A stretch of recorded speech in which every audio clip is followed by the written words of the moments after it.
नमो भगवते तस्मै कृष्णायाद्भूतकर्मणे रूपनाम विभेदेन जगत्क्रीडति यो यतः श्रीकृष्णं परमानन्दं दशलीलायुतं सदा सर्वभक्तसमुद्धारे श्रीविस्फुरन्तं परं नुमः बुद्धिप्रेरक कृष्णस्य पादपद्मं प्रसीदतु ध्यानासमर्थ जीवानाम् अस्माकं सर्वदा स्वतः आचार्य चरणद्वन्द्वं भक्तिज्ञानाब्जभास्करं नमस्यामि मनः कर्म वाग्भिरन्तस्तमोपहम् निगमकल्पतरुर्गलितं फलम् शुकमुखादमृतद्रवसंयुतं पिबत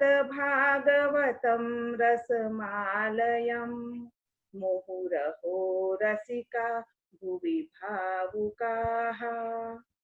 श्री गोवर्धन नाथ की जय। श्याम सुंदर श्री अम्ने महारानी की जय। श्रीमद वल्लभाचार्य जी श्री महाप्रभु जी की जय। श्री गुसाई जी परम दयाल की जय।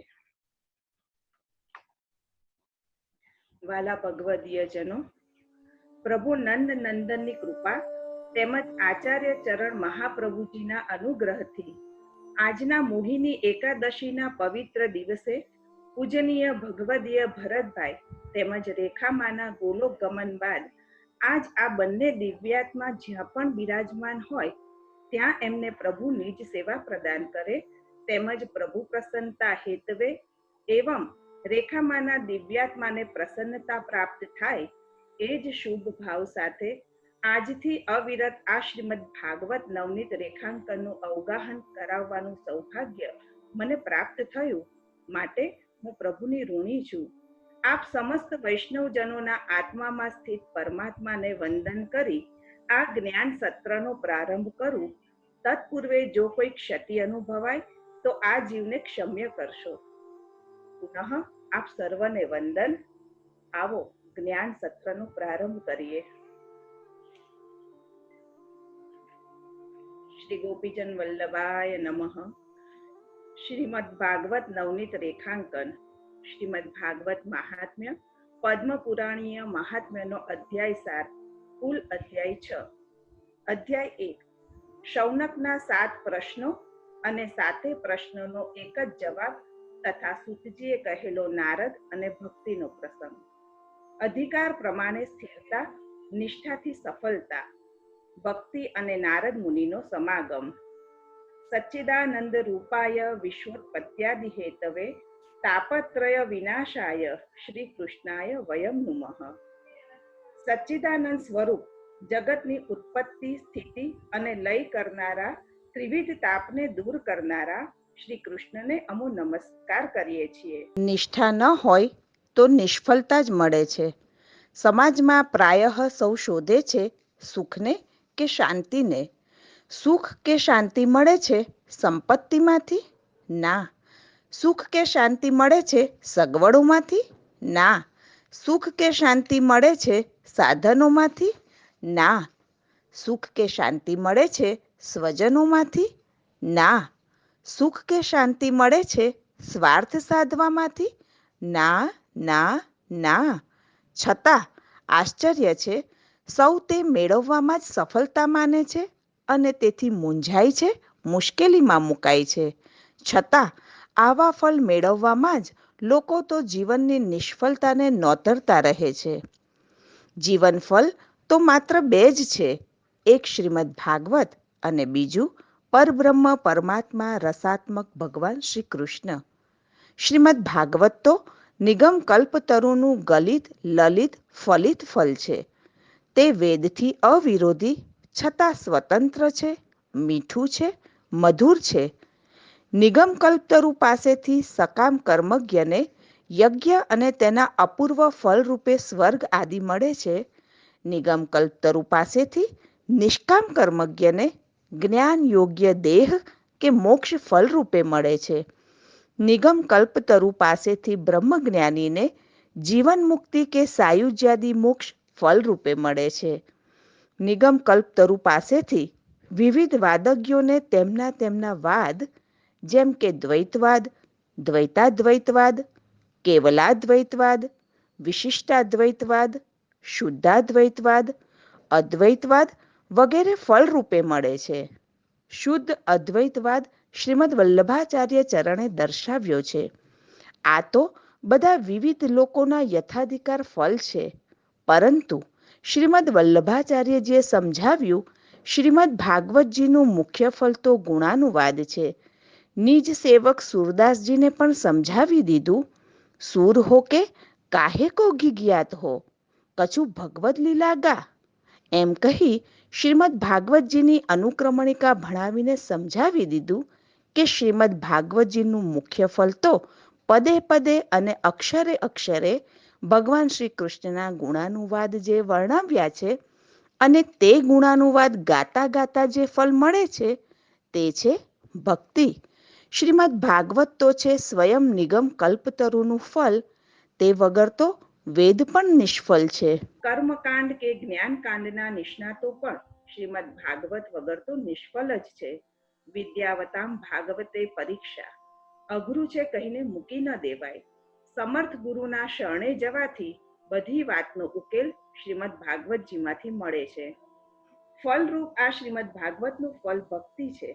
ભક્તિનું ફલ પ્રકટ ભગવાન છે, લીલામાં વિરાજતા ભગવાન નહીં.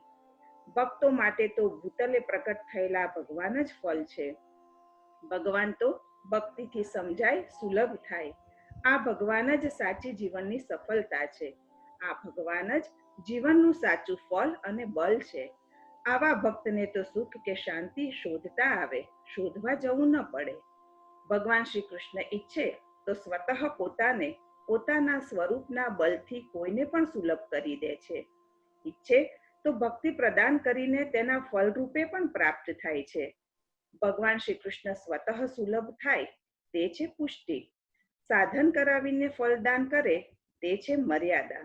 શાસ્ત્ર મર્યાદા પ્રમાણે અધિકાર મર્યાદાથી મર્યાદિત સાધન કરાવીને મર્યાદિત ફળ દે તે છે મર્યાદા માર્ગ. પોતે સામે ચાલીને સ્વજનોને સ્વતઃ મળી જાય તે છે પુષ્ટિ માર્ગ. આધુનિક પુષ્ટિજીવોનો અંગીકાર માર્ગ મર્યાદાનુસાર છે. તેથી જીવના યથાધિકાર સ્વલ્પ સાધનોની અપેક્ષા આવશ્યક તો છે. તે સર્વ સાધનો પણ સ્થિરતાથી, દ્રઢતાથી, મક્કમતાથી થાય તે જરૂરી છે. નહીં તો શિથિલતાથી સફળતા ન સંભવે. પ્રયત્ન પુરુષનો, પરિણામ પ્રભુનું. પ્રજ્ઞા પુરુષની, પ્રેરણા પ્રભુની.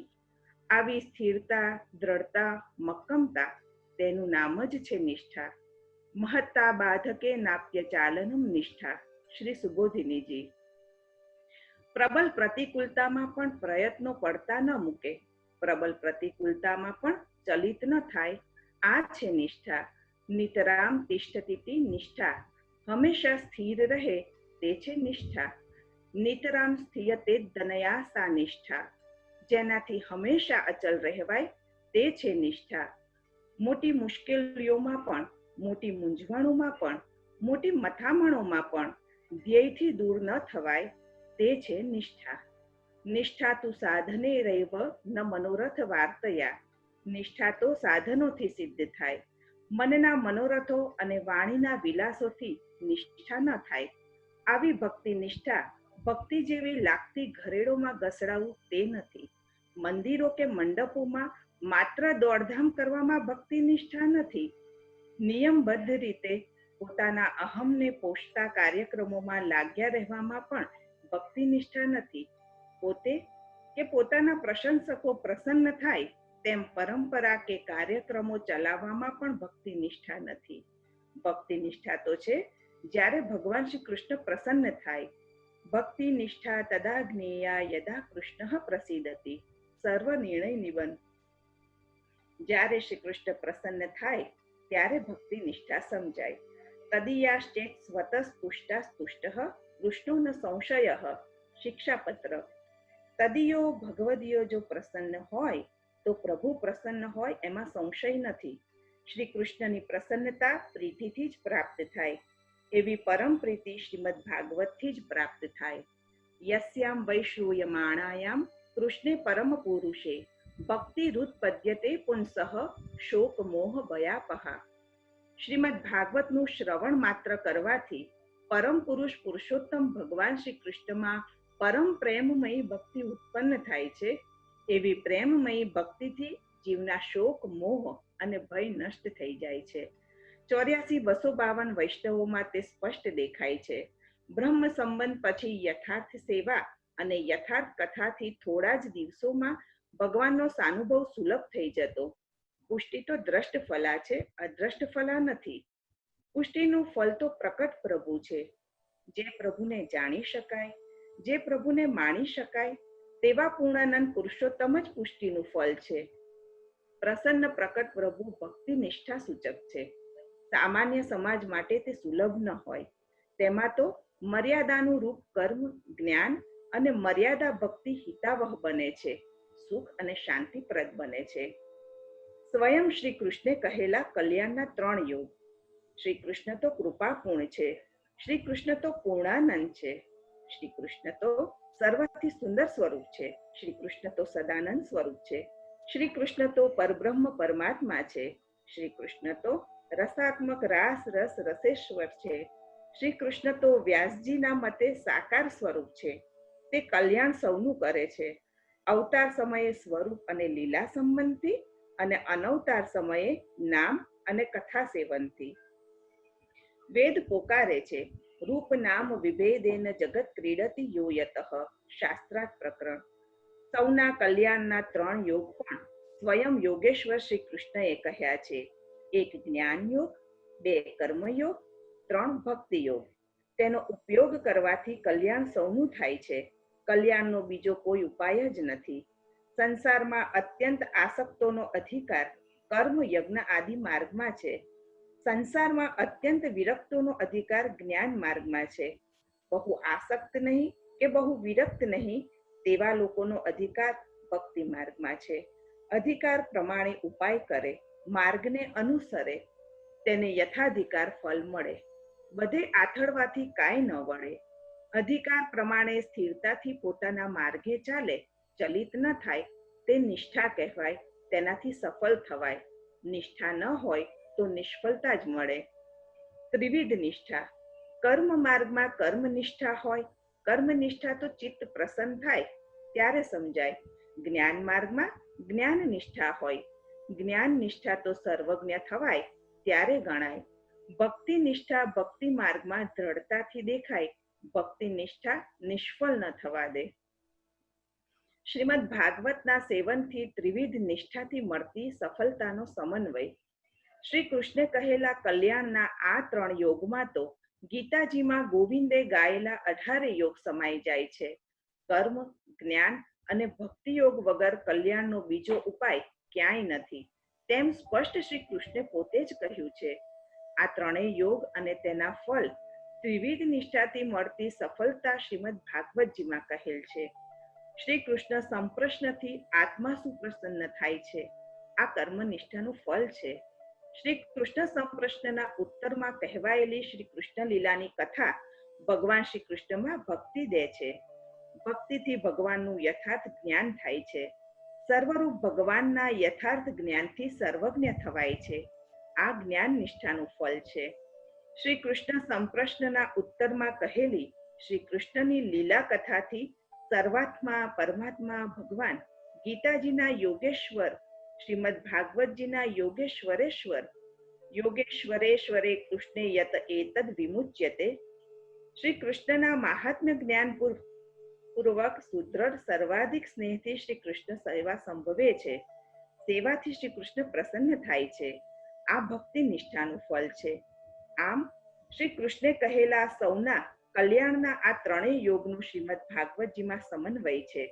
3 યોગનો વિનિયોગ શ્રી કૃષ્ણમાં થતા 3 નિષ્ઠાના ફળ ચિત્ત પ્રસન્નતા, સર્વજ્ઞતા અને શ્રી કૃષ્ણની પ્રસન્નતા સુલભ થાય છે માત્ર શ્રીમદ ભાગવતના સેવનથી. આમ નામાત્મક શ્રીમદ ભાગવત સેવનથી અને સ્વરૂપાત્મક શ્રી ભગવત સેવનથી જીવનની સફળતા છે. પોતાના ઘરમાં, પોતાના પરિવાર સાથે પોતાના પ્રભુની સેવા પોતાના તન મન ધનથી થાય અને પોતાના ઘરમાં સપરિવાર શ્રીમદ ભાગવત સત્સંગ થાય. આ ભક્તિ નિષ્ઠાના સાધન અને ફળ પણ છે. ઘરમાં થતા સેવા તથા સત્સંગ સૌને સામાન્ય ફળ રૂપે સુખ અને શાંતિ સુલભ કરી દે છે. મુખ્ય ફળ તો પ્રકટ પ્રભુ છે. સા વિદ્યા તન મતિર્યયા. શ્રીમદ ભાગવત સૂક્તાનુસાર ભગવાન શ્રી કૃષ્ણમાં મતિ રહે એ જ વિદ્યા. શ્રીમદ ભાગવત એવો અપૂર્વ ગ્રંથ છે કે જેમાં વિદ્વાનોની પણ મતિ કુંઠિત થઈ જાય છે. વિદ્યાવતામ ભાગવતે પરીક્ષા. તેથી જ એવું વિધાન કરવામાં આવ્યું લાગે છે. છતાં ભક્ત્યા ભાગવતમ શાસ્ત્રમ ન બુદ્ધ્યા ન ચ ટીકયા. શ્રીમદ ભાગવત શાસ્ત્ર બુદ્ધિ કે ટીકાથી નહીં, પણ ભક્તિથી તો અજ્ઞાને પણ સમજાય. આ તેની વિશિષ્ટતા છે. ભગવાન શ્રી કૃષ્ણ ભક્તિથી જ સુલભ છે. ભગવાન શ્રી કૃષ્ણને મેળવવા માટે, કૃતાર્થતા માટે કલયુગમાં શ્રીમદ ભાગવત જ એકમાત્ર ભક્તિપ્રદ સાધન છે. છતાં તે ફળ પણ છે. શ્રીમદ ભાગવત શ્રી ગોવર્ધનનાથજીના દ્વાદશાંગ રૂપ છે. શબ્દ અને અર્થથી શ્રીમદ ભાગવત ભગવાનનું નામાત્મક સ્વરૂપ છે. ભગવાન શ્રી કૃષ્ણના બે સ્વરૂપો, એક રૂપ અને બીજું નામ. એક રૂપ સારસ્વત કલ્પમાં બાબા નંદ અને મૈયા યશોદાને ત્યાં પ્રગટેલા ભગવાન શ્રી કૃષ્ણ, કૃષ્ણસ્તુ ભગવાન સ્વયં. બીજું નામ ભક્ત નારદજીના સત્સંગના સાર સ્વરૂપે શ્રી વ્યાસજી દ્વારા પ્રગટેલું શ્રીમદ ભાગવતજી નામાત્મક સ્વરૂપ છે. શ્રીમદ ભાગવત પુરુષ 12 અંગવાળા છે. દ્વાદશાંગો વૈ પુરુષ. શ્રીમદ ભાગવત પણ 12 અંગવાળું છે. તે અંગ સ્કંદ નામે પ્રસિદ્ધ છે. પૂર્ણ પુરુષોત્તમ ભગવાન શ્રી કૃષ્ણ, શ્રી ગોવર્ધન ધરણ, શ્રી ગોવર્ધનનાથજી, શ્રીનાથજી બાબાનું તે નામાત્મક વાંગમય સ્વરૂપ છે. ભગવાન શ્રી કૃષ્ણની લીલા રૂપ છે. શ્રીમદ ભાગવતમાં ભગવાન શ્રી કૃષ્ણની અલૌકિક લીલાઓ છે. શ્રી ભાગવત પાઠ દ્વારા ભગવાન શ્રી કૃષ્ણ ધારણ થાય છે. શ્રીમદ ભાગવતના સાચા સ્પષ્ટ અર્થ જ્ઞાનથી ભગવાન શ્રી કૃષ્ણ સમજાય છે અને ભગવાન શ્રી કૃષ્ણ ભક્તિ આપે છે. ભગવત પ્રાપ્તિની ઈચ્છાવાળા દૈવી જીવોએ અનવતાર દશામાં શ્રીમદ ભાગવતનો જ આશ્રય કરવો જોઈએ. અન્ય પુરાણો કે મહાભારત કરતા શ્રીમદ ભાગવતજીનો પુરુષાર્થ ચતુષ્ટયનો સાધનક્રમ જુદો છે. સામાન્યતઃ ધર્મ, અર્થ, કામ અને મોક્ષ એમ ક્રમશઃ 4 પુરુષાર્થો ગણાય છે. અન્ય પુરાણો કે મહાભારતમાં દર્શાવવામાં આવ્યું છે કે ધર્મથી અર્થની પ્રાપ્તિ થાય, અર્થથી કામના સિદ્ધ થાય. આમ જો કામના તૃપ્ત થાય તો ક્રમશઃ મોક્ષ પ્રાપ્તિ સંભવે.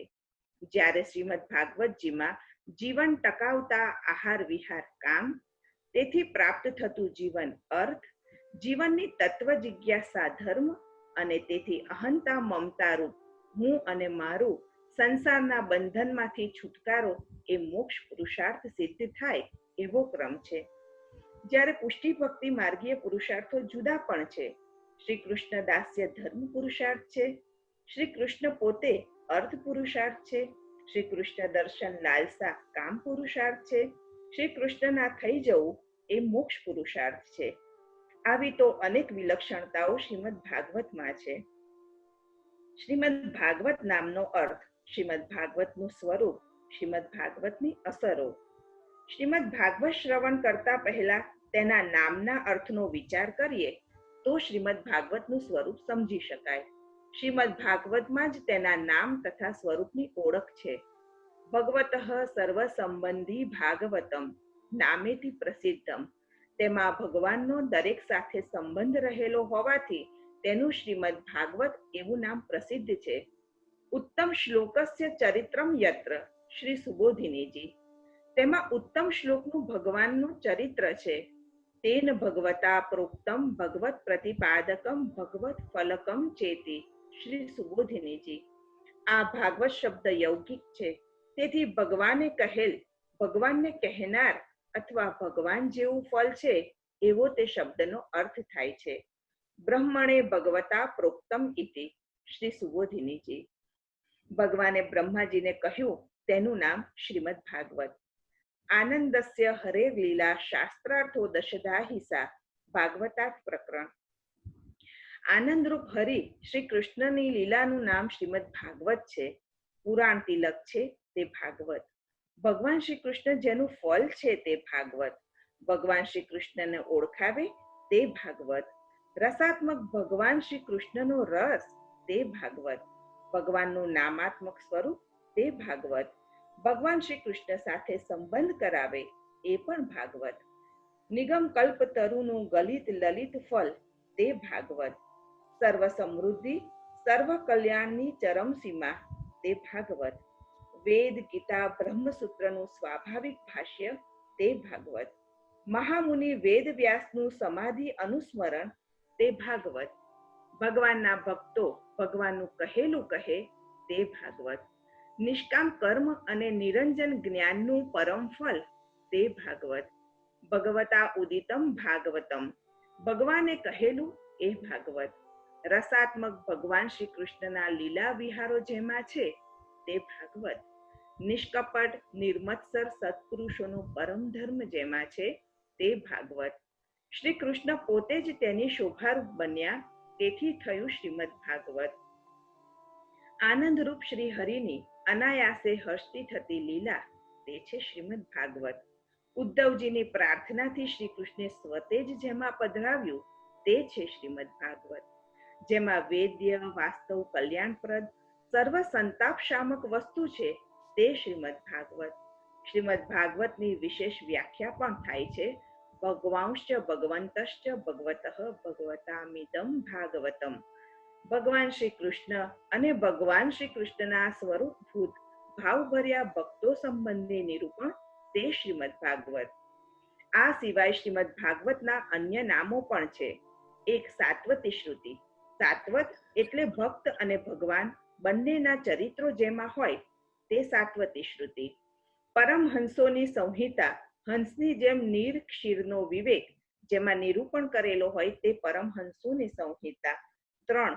શુકશાસ્ત્ર અનુશાસન પૂર્વક શ્રી શુકદેવજી દ્વારા ભગવત પ્રાપ્તિના માર્ગનું જેમાં નિરૂપણ થયું માટે શુકશાસ્ત્ર.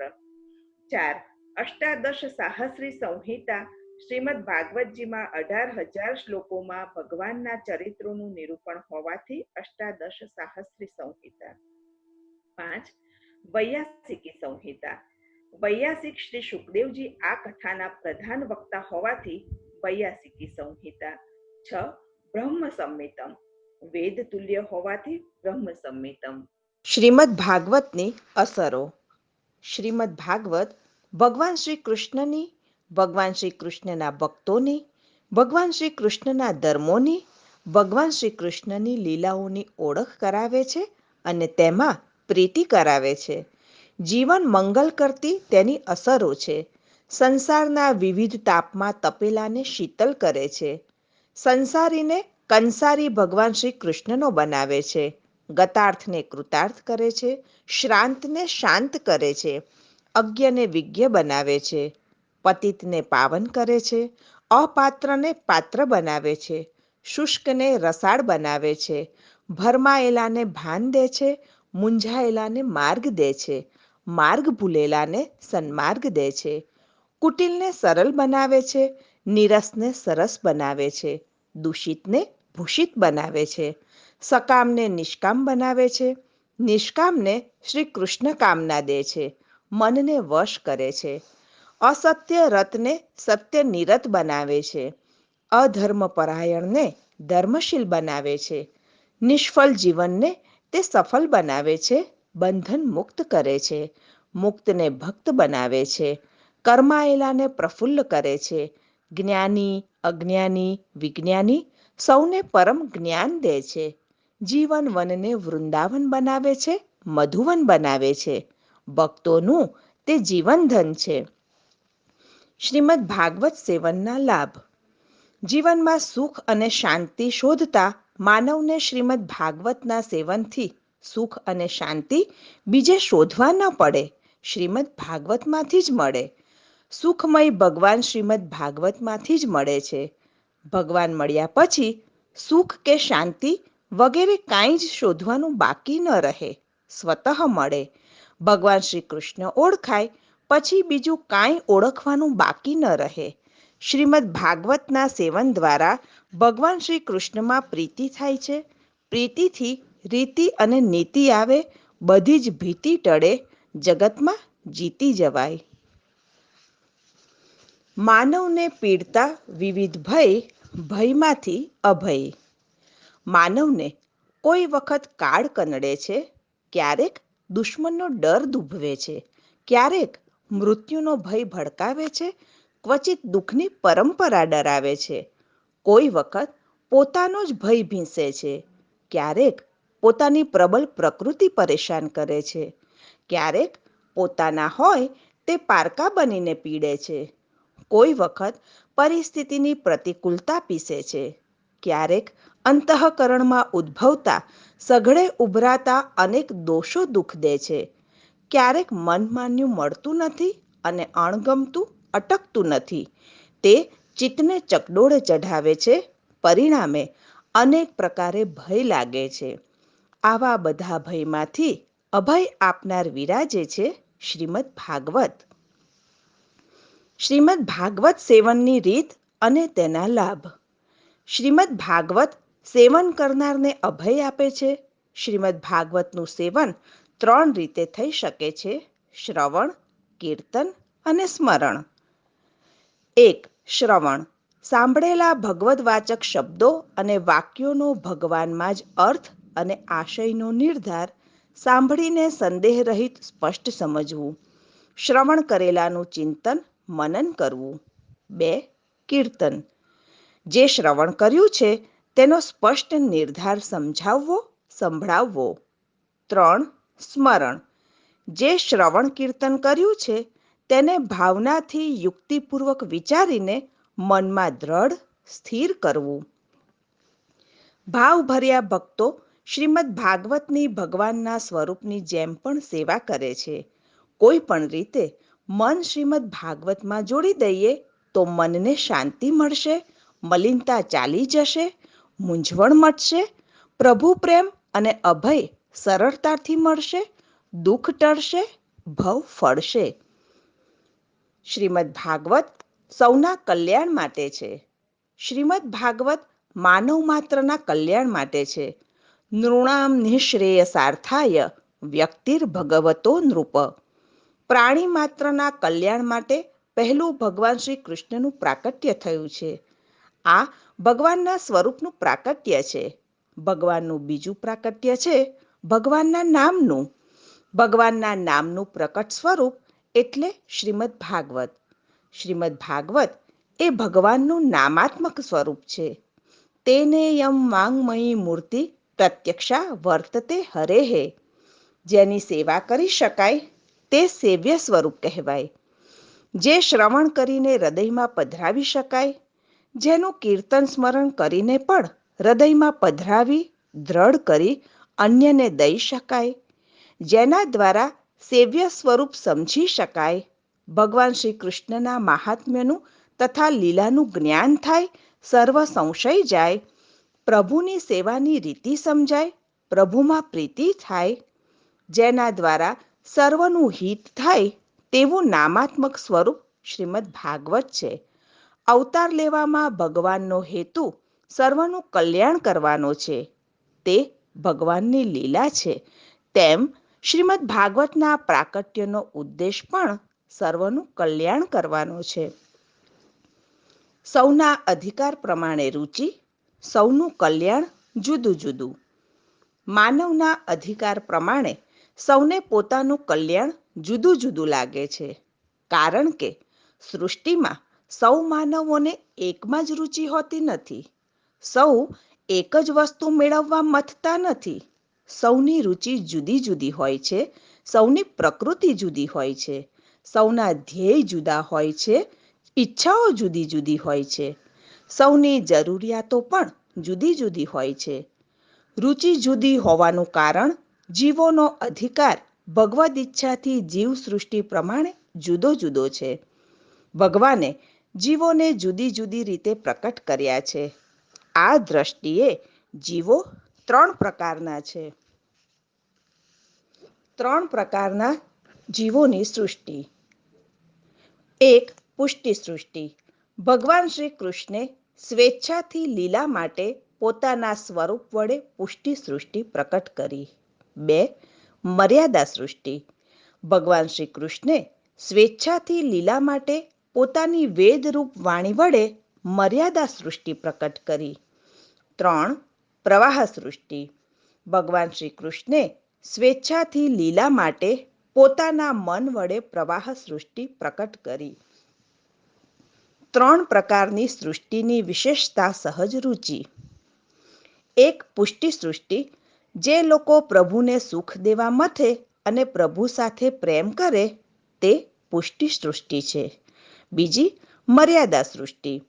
જે પોતાના કલ્યાણ માટે પ્રયાસ કરે, શાસ્ત્ર અને સંત પુરુષોને સાનુકૂળ થઈને જીવે, તે માટે સતત પ્રયત્નશીલ રહે, અધર્મવાળું કોઈ કાર્ય કરવાની વૃત્તિ કે પ્રવૃત્તિ ન કરે, તે મર્યાદા સૃષ્ટિ છે. ત્રીજી પ્રવાહ સૃષ્ટિ. જેને માત્ર જીવવું જ છે અને જીવવા માટે જ જેના પ્રયત્નો છે, તે મરજી મુજબ મન માને તેમ જ જીવે છે, તે પ્રવાહ સૃષ્ટિમાં રહેલો જીવ છે. સર્વનું કલ્યાણ શ્રીમદ ભાગવતથી. શ્રીમદ ભાગવતનું પ્રાકટ્ય સર્વનું કલ્યાણ કરવા માટે છે. ત્રણેય સૃષ્ટિમાં રહેલા જીવોને કૃતાર્થ કરવા માટે છે. માત્ર જીવવા મથનારા પ્રવાહ સૃષ્ટિ, કલ્યાણ મેળવવા મથનારા મર્યાદા સૃષ્ટિ, પ્રભુ સાથે પ્રીતિ કરનારા પુષ્ટિ સૃષ્ટિ.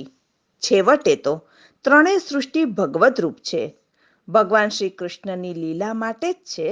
તેમાં દ્વેષ ક્લેશ કોની સાથે કરવાનો?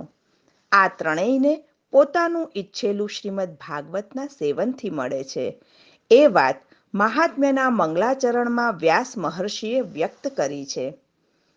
સચ્ચિદાનંદ રૂપાય વિશ્વોત્પત્યાદિ હેતવે તાપત્રય વિનાશાય શ્રી કૃષ્ણાય વયમ નુમઃ.